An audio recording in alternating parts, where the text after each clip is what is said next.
The secret of staying young is to live honestly, eat slowly, and lie about your age. Good morning everyone. আশা করি সবাই ভালো আছো, আমিও ভালো আছি।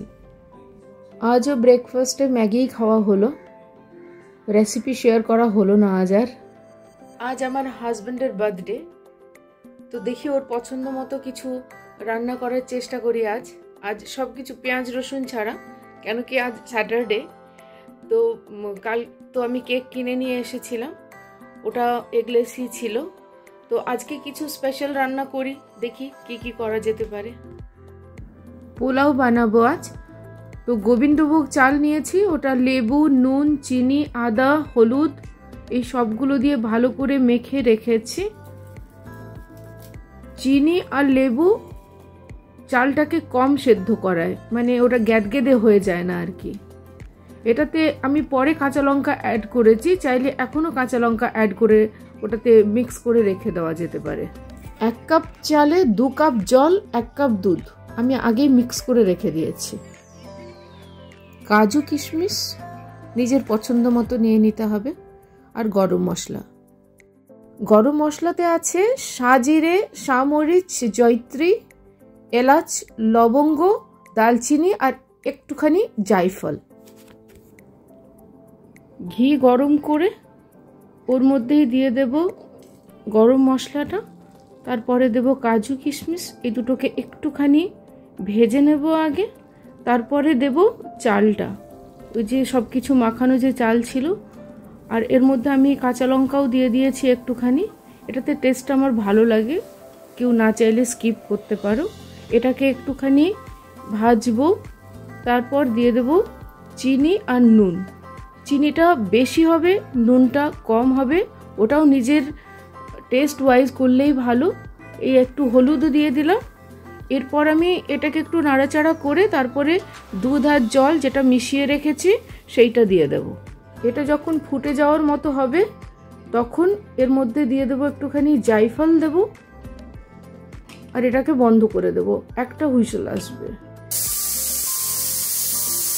এই দেখো একদম ঠিকঠাক হয়েছিল, বেশ ভালোই হয়েছিল, কোনো অসুবিধা হয়নি, মানে ল্যাটও হয়ে যায়নি আর নিচে ধরেও যায়নি, ঠিকঠাক হয়েছিল। আমার রান্না হয়ে গেছে। পোলাও বানালাম, আলুর দম আর টমেটোর চাটনি, আর কিছু করিনি। আজ এমনিতেও আমাদের নিরামিষ, মানে পেঁয়াজ রসুন ছাড়া নিরামিষ। আর আমার ব্লগিং তো এমনিই চলছে, মনে হচ্ছে রান্না করা আর খাওয়া এটাই জীবনের প্রাইমারি অবজেক্টিভ, কিন্তু আসলে সেটা নয়। এর আশেপাশে আরও অনেক কিছু হতে থাকছে, অনেক কাজ চলছে, কিন্তু সবটা তো ভিডিও করা পসিবল হচ্ছে না। I am just trying to figure it out. এখনও পর্যন্ত পুরোটা অত ভালোভাবে করে উঠতে পারছি না এখনও। আর এখন খাবারটা খেয়ে নিয়ে তারপরে আজকে পায়েসও বানাবো, তো সেটাও মনে হয় ভিডিওটা করা হয়তো পসিবল হবে না। আর আলুর দমও বানিয়েছিলাম, ওটারও আর ভিডিও করিনি, কেন কি ওই এক হাতে ধরে ক্যামেরা ভিডিও করা একটু মুশকিল হচ্ছে আর কি। তো ঠিক আছে, চলো খাবারটা খেয়ে নিই।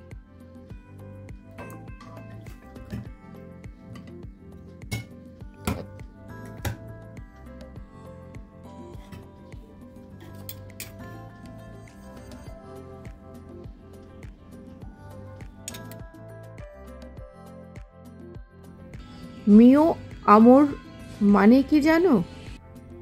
আমার ভালোবাসা, এটা একটা ইটালিয়ান ওয়ার্ড। তো এই সেই নোলেন গুড়ের কেক যেটা আমি কাল নিয়ে এসেছিলাম। আমাদের এই থেমে যাওয়া জীবনে এই ছোট ছোট খুশিগুলোই একটুখানি আনন্দ এনে দেয়, এই আর কি। কেক কাটা তো একটা বাহানা মাত্র, বড়দের আশীর্বাদ আর ছোটদের ভালোবাসা সেটাই তো সব থেকে বেশি মূল্যবান।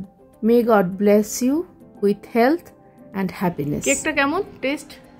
ভালো, এমনি রেগুলার ক্রিমের মতো লাগছে না, না?